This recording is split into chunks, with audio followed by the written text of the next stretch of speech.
Hello दोस्त, शंकर जी के हम गीत गाने जा रहे हैं। आपको अच्छा लगेगा तो लाइक कमेंट करिएगा। गलियानी गलियानी शिवाजी फेरिया लगावले, फेरिया लगावले। के करी है शिवाजी के जगाए, के करी है शिवाजी के जगाए। अपना महलिया से लिखला ले बिटुआ सिंहा, लिखला ले बिटुआ सिंहा।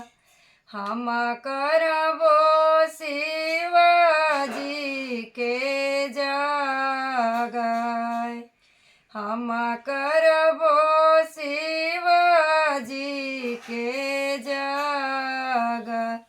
गाइए के गोबरे शिवाजी आगनाली पाई भी, आगनाली गजमोती चौका पुराई जी, गजमोती चौका पुराई जी।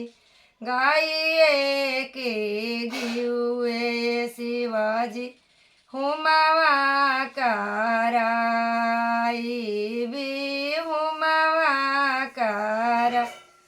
ऊपरे गड़ाइबो तिरसुलाय,